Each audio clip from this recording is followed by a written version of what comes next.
మీరు ఫస్ట్ అయితే ఇంకో వెహికల్ బుక్ చేసుకోండి. అక్కడ నుంచి డ్రాప్ లొకేషన్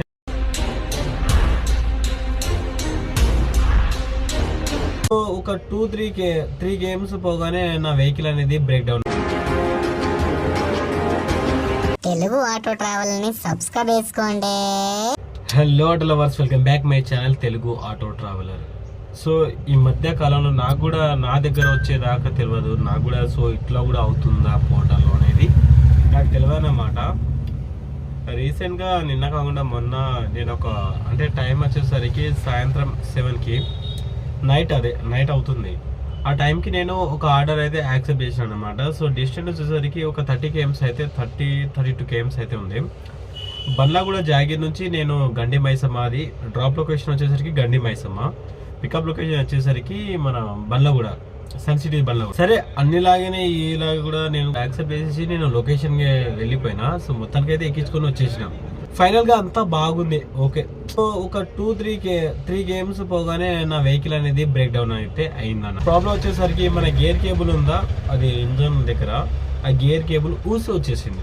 దానికైతే మస్తు టైం పడుతుంది. నేను ఫస్ట్ కస్టమర్కి ఇన్ఫార్మ్ చేసిన, ఎవరైతే బుక్ చేసిండ్రో వాళ్ళకి ఇన్ఫార్మ్ చేసిన. దాని తర్వాత పోర్టర్ ఆఫీస్ వాళ్ళకి ఇన్ఫార్మ్ చేసిన. సో నా వెహికల్ అనేది పోర్టర్లో ఇట్లా బ్రేక్ డౌన్ అయింది, ప్రెజర్ ఎక్కువ ఉంటుంది. సో కస్టమర్కి వచ్చేసరికి నేను పెట్టిన లొకేషన్ వచ్చి పోర్టర్ వాళ్ళు కస్టమర్కి చెప్పింది కదా, మీరు ఇంకో వెహికల్ అయితే బుక్ చేసుకోండి. తర్వాత ఆ వెహికల్ అమౌంట్ వచ్చేసరికి అంటే అతనికి అన్నారట, నాకు వేరే విధంగా అన్నారు, నేను తర్వాత చెప్తా. అతనికి ఏమన్నారంటే, మీరు ఫస్ట్ అయితే ఇంకో వెహికల్ బుక్ చేసుకోండి, అక్కడ నుంచి డ్రాప్ లొకేషన్ అయిపోయినాక ఈ వెహికల్ది ఫేర్ ఎంత అయినది లాస్ట్కి చూపెడతా అని అన్నారట అన్నమాట. ఓకే సరే, మొత్తానికి అయితే నేను వేరే వెహికల్ వచ్చినాక అది డ్రాప్ తర్వాత నేను పోర్టర్ వాళ్ళకు అంటే ఈ వెహికల్ ఉన్న మొత్తం సామాన్లు దానిలో షిఫ్ట్ చేసినాక నేను కస్టమర్కి అయితే ఫోన్ చేసిన, అంటే పోర్టర్ వాళ్ళకి ఫోన్ చేసిన. సో మొత్తం డ్రాప్ మేడం తీసేసిన, వేరే వెహికల్ వచ్చింది, అది పోతుంది. సో నాకేమన్నారంటే ఎండ్ ట్రిప్ కొట్టేయండి అని అన్నారు. ఓకే అని ఎండ్ ట్రిప్ కొట్టినా నాకు 358 రూపీస్ అయితే వచ్చిందనమాట. సో నేను కస్టమర్కి చూపెట్టిన, అన్న ఇంత అమౌంట్ అయిందంటే ఆయనే అన్నాడు కదా, ఆయనకు అంతకుముందే అన్నారు కదా, ఎప్పుడైతే అతని పికప్ లొకేషన్ అంటే డ్రాప్ లొకేషన్ అయిపోతుందో అప్పుడు అన్నారట ఎంత. నేను ఎంత చెప్పినా కానీ కస్టమర్ అయితే నాకు అమౌంట్ అయితే ఇక దీనిలో నాకు మస్తు లాస్ అయింది. దగ్గర 1100 గిరాకీ అన్నది, చేసేదేం లేక అతనితో ఎక్కువ వాదించకుండా సరే ఓకే అన్న అక్కడ పోయినాక ఏంటంటే మళ్ళీ వెంటనే కస్టమర్కి కాల్ చేసినాడు.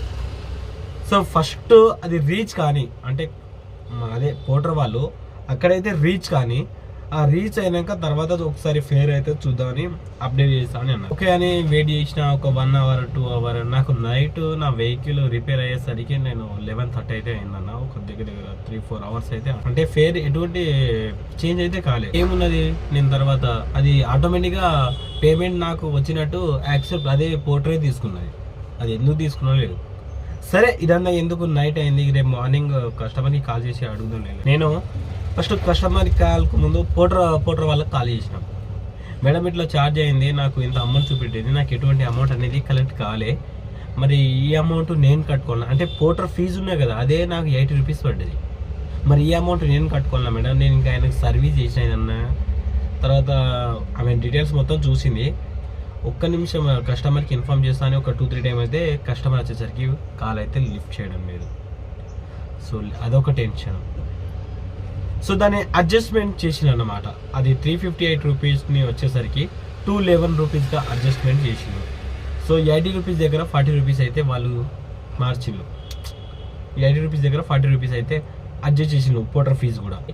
కస్టమర్ వ్యాలెట్ ఉండే కదా, అంటే ఆర్డర్ చేసి ఒకటి యాప్ ఉంటాయి కదా, పోర్టర్ యాప్ వ్యాలెట్ ఉంటాయి కదా, దానిలో 211 రూపీస్ అయితే మైనస్ బ్యాలెన్స్ అయితే వేసింది అనమాట.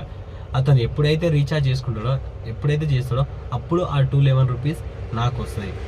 నా దగ్గర నుంచి అయితే పోర్టర్ వాళ్ళు 40 రూపీస్ తీసుకున్నారు, నేనైతే కట్టేసిన. మన దగ్గర నుంచి అయితే బరాబర్ తీసుకుంటారు, వాళ్ళ దగ్గర నుంచి అయితే టైం. కానీ వాళ్ళకు ఫోన్ చేసి చెప్పరు ఇట్లా. ఇది మన పోర్టర్, ఇట్లా ఉందయ్యా మన పరిస్థితి పోర్టర్ వాళ్ళది. ఇంత మనం మనము పార్ట్నర్తో చేసి ఇట్లా కస్టమర్కి ఒకలా పార్ట్నర్కి ఒకలా ఉంటుంది. ఓకేనా?